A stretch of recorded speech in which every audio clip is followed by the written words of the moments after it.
अस्सलाम वालेकुम। पता था पाकिस्तान की टीम ये टेस्ट मैच हार जाएगी, क्योंकि जाहिर सी बात है ऑस्ट्रेलिया में जाके हमारे बड़े बड़े सुपरस्टार ये काम नहीं कर सके तो ये लोग कहाँ से करेंगे। सोचना ये है कि शर्मनाक चीज़ ये है कि ऑस्ट्रेलिया हमारे मुल्क में आता है, हमें ठोक के चला जाता है हमारी कंडीशन में।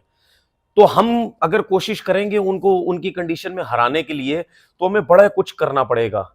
ठीक है, हमें बैटिंग बड़ी तगड़ी करनी पड़ेगी, हमें फील्डिंग स्टैंडर्ड उस कंडीशन के हिसाब से बड़ा तगड़ा करना पड़ेगा। हमें जो बॉलिंग है वो कुछ जगहों पे हमने बहुत अच्छी बॉलिंग की, स्पेशली अगर मैं नए बॉल से बात करूं, वहां पे हमारे फास्ट बॉलर्स ने बहुत अच्छी बॉलिंग की है। लेकिन जहां पुराना बॉल हुआ वहां पे गेंद हिल तो रहा है लेकिन पेस फिर काउंट करता है, वो पेस नहीं हमारे पास। 140 145 वाला कोई बॉलर ही नहीं है। उनके फास्ट बॉलर्स को देखो, मैं सल्यूट करता हूं पैट कमिंस को, 10 लगाए, 10 लगाया उसने इस मैच के अंदर, मिचेल स्टार को, जोश हेजलवुड को। ठीक है, अप्रोच चेक करो, बिलीव चेक करो, फिटनेस लेवल चेक करो। ये तीनों लड़के जो हैं ये तीनों फॉर्मेट खेलते हैं। ठीक है, और वो जब टेस्ट क्रिकेट खेल रहे होते हैं उनका फिटनेस लेवल देखो, बाउंसर देखे कितने मारते हैं वो, उनकी जान है, जिम करते हैं, कमर में जान, टांगों में जान है, थकते ही नहीं है। जहां पे हेजलवुड या स्टार्क अच्छी बॉलिंग नहीं कर रहे थे वहां पे पैट कमिंग खुद आ जाता था और एक्स्ट्रॉर्डनरी बॉलिंग की, क्लास किस्म की लाइन लेंथ, तेज बॉलिंग, बाउंसर्स। भाई उनसे हम सीख ही नहीं सकते क्योंकि उनका लेवल बहुत है। हम सियासत करते हैं, वो वो मैच जीतने की प्लानिंग करते हैं, वो प्रॉपर जेन्युइन लड़के सेलेक्ट करते हैं, वो जेन्युइन 11 खिलाते हैं। उनकी टीम में देखा कहीं रेलू कट्टा नजर आता है? जिस तरह हमारे रेलू कट्टा, फहीम अशरफ, बेन स्टोक, तो वनडे में भी या T20 में भी इधर उधर सब रेलू कट्टे खेल रहे होते हैं। सारे टेस्ट क्रिकेट में देखो जेन्युइन तगड़े फास्ट बॉलर्स खेलते हैं, पूरी बैटिंग लाइनअप खेलती है। एक आध मिचेल, अब आप देखो मिचेल मार्श, अगर हम बोलें तो एज ऑलराउंडर खेलता है, लेकिन वो पहले बैट्समैन है, बाद में अगर जरूरत होती है तो फिर पैट कमिंस उससे बॉलिंग करवाता है, वरना वो नहीं करवाता है। अगर आप देखो ना गलतियां कहां की, 52 एक्स्ट्रा दे दिए पहली इनिंग में, अब्दुल्ला शफीक कैच छोड़ रहा है इस पूरे टेस्ट मैच में। फिर सेकंड इनिंग में आप देख लो, मिचेल मार्श का 20 रन पे कैच छोड़ दिया, वो 96 कर गया। सही है। तो भाई ये चीजें जब आप करोगे ऐसी कंडीशन में जहां पे एक एक रन करना अजाब जिंदगी का बना हुआ होता है, हम उनने उतने रन करवा दिए, 4 आउट 16 रन पे सेकंड इनिंग में। सही है, 54 की लीड थी और हमने क्या बोलते हैं 316 रन करवा दिए। ये क्या कहते हैं इसको, लीड मिला के 317 रन आसान नहीं है। अच्छा, उसके बाद जिस तरह शान ने बैटिंग की 60 रन की, बाबर आजम बैटिंग कर रहे थे, ये जब खेल रहे थे हमें ऐसे लग रहा था, फील आ रहा था शायद कहीं ना कहीं मैच जीत सकती है। लेकिन एज अ क्रिकेटर मुझे ये भी फील आ रही थी, क्योंकि मैंने क्रिकेट खेली, मुझे पता है ना भाई, ऐसी पिचेस के ऊपर 317 रन का टारगेट बहुत मुश्किल होता। आप जितनी जबरदस्त बैटिंग कर लो, एक ही बॉल पड़ता है आपको और आप फारिग हो जाते हैं।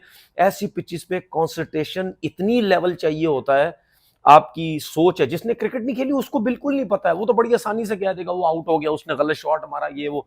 अगर हम बोलेंगे ना आउट हो गया, गलत शॉट मारा, उसने क्यों नहीं खेला, हमने खेली भी, हमें ज्यादा पता है। ऐसी पिच पे कंसंट्रेशन, और सामने जब इतने तगड़े फास्ट बॉलर लगे हो तो आपकी कंसंट्रेशन डबल हो जाती है।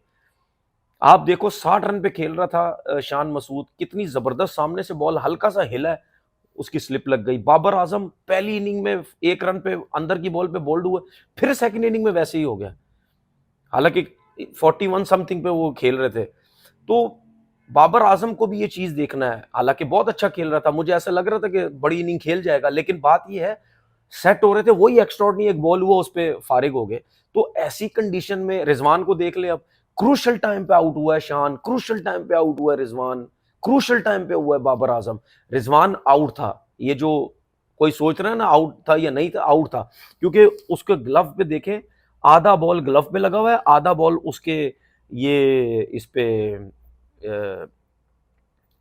क्लाई पे, बाजू पे लगा हुआ है, हाफ ऑफ बॉल लगा हुआ था, जिसकी वजह से वो आउट था, वो क्लियर आउट था, ऐसा नहीं है। लेकिन आप उसकी वजह क्या थी?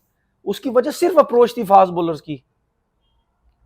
एक बेसिक बॉल कर रहे थे, उसके साथ तगड़े बाउंसर शुरू कर दिए उन्होंने कि मारो। उसके चक्कर में क्यों? क्योंकि विकेट अनइवन थी, कभी बॉल ऊपर जा रहा था कभी नीचे, बैट्समैन को समझ ही नहीं आ रही थी। तो ये अप्रोच हम कहां से लाएंगे? वो अपनी मुल्क के लिए खेल रहे हैं, हम पैसों के लिए खेलते हैं। हम हम किसी भी तेज फास्ट बॉलर जो 90-1 बॉल करते हैं हम उसको कहते हैं टेस्ट क्रिकेट खेल, वो साफ मना करते थे हम टेस्ट क्रिकेट खेल ही नहीं सकते, क्योंकि उसकी वजह यह है क्योंकि उसने कभी फर्स्ट क्लास क्रिकेट नहीं खेली। अगर फर्स्ट क्लास क्रिकेट जो भी फास्ट बॉलर खेलता वो तगड़े होते हैं, उसके मसल तगड़े होते हैं, उसको जान मारने की एक हैबिट, उसकी आदत होती है, तब जाके वो टेस्ट क्रिकेट खेलता। माने तो नोट कमाने के चक्कर में लगे हुए सारे कि नोट कमाओ जी, अबे बाढ़ में जाए टेस्ट क्रिकेट। तो ऐसे नहीं है भाई, हमारे बड़े बड़े सुपरस्टार ऑस्ट्रेलिया में जाके ऑस्ट्रेलिया को नहीं हरा सके भाई। तो ये किस खेत की मूली है, हमारे जितने भी प्लेयर हैं। इमामुल हक साहब, हफीज साहब, आपको मैं इस वीडियो के हिसाब से आपको एक मैसेज दे रहा हूं, और शान साहब आपको भी, फारिग करो इसको भेजो डोमेस्टिक क्रिकेट में। ये जिस दिन पाकिस्तान टीम में आया था मैं वेरी फर्स्ट डे से खेल रहा हूँ, ये अपने लिए खेलता है, इसको टीम वीम की कोई नहीं है, इसकी गेम ही इतनी है। ऑस्ट्रेलियन कंडीशंस के अंदर जिसकी टेक्निक अच्छी नहीं है या जिसके पास शॉट्स नहीं, इसके पास तो दोनों ही नहीं है, ना इसको शॉट्स खेलने आते हैं ना इसकी टेक्निक अच्छी है, उसको बल्ला ही नहीं आ रहा बॉल पे, उसकी टांगे कहाँ जा रही है, बल्ला कहाँ जा रहा है, वजन उसका इतना ज्यादा होता जा रहा है। भेजो उसको भाई, आपके पास साइम अयूब है, खिलाओ उसको। वो अच्छा प्लेयर, तगड़ा प्लेयर, नेचुरल टैलेंटेड प्लेयर है भाई। जिस तरह बाबर नेचुरल टैलेंटेड है, उसको साइम अयूब भी है। आपको काम आएगा वो बंदा। ये इमाम वाम पे टाइम मत जाया करो भाई।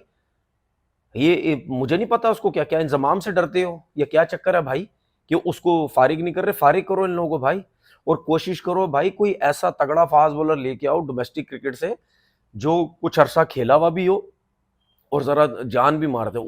वो सिर्फ अपनी अप्रोच से जीते हैं, सिर्फ अपनी अप्रोच से जीते हैं। उनको पता था, देखिए 100 रन शायद बाकी थे और 5 विकेट्स बाकी थी।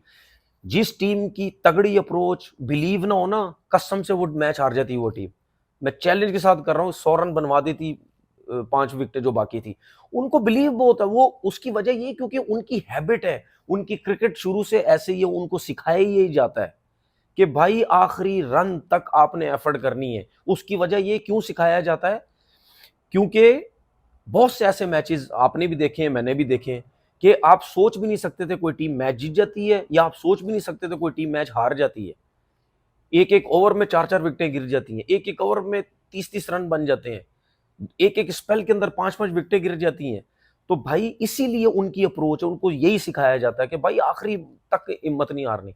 अब एज अ क्रिकेटर मुझे तो पता है ना, 100 रन बाकी और 5 विकेटें, मुझे पता है यहाँ पे सलमान आगा और रिजवान में से एक आउट हुआ, दूसरा एंड ओपन हो जाएगा, क्योंकि दूसरा एंड में तो कुछ है ही नहीं ना। आमिर जमाल है ठीक है, लेकिन वो अभी अभी भी वो इंटरनेशनल क्रिकेट अभी खेला है, 2 मैच हुए हैं उसके, तो वो तो उसको तो अभी थोड़ा सीखना है क्या है, किस तरह रन करने क्या नहीं करना है। लेकिन आमिर जमाल बैटिंग कर सकता है, लेकिन आमिर जमाल जिस तरीके से आउट हो रहा है बाउंसर्स पे, इसको इसके ऊपर वर्क करना पड़ेगा। जिस तरह वो लेफ्ट करता है इस तरह इंटरनेशनल क्रिकेट में नहीं हो सकता।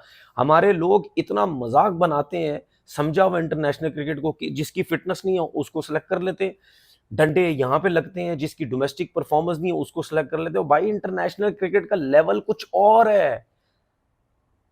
ये जितने हमारे क्रिकेटर्स हैं ना, इन्होंने पाकिस्तान खेली हुई है, इसीलिए मैं इनको समझाने की कोशिश करता हूँ भाई, जब टीवी चैनल्स पे बैठते हो तो इस चीजों के ऊपर बात किया करो। पसीने निकलते हैं सबके, ये जितने भी इंटरनेशनल प्लेयर है ना, जिन्होंने कम खेली ज्यादा निकली, इनसे पूछो पसीने ऊपर से नीचे पसीने निकलते थे, चाहे बॉलर है बॉलिंग कर रहा है या बैट्समैन है बैटिंग कर रहा है।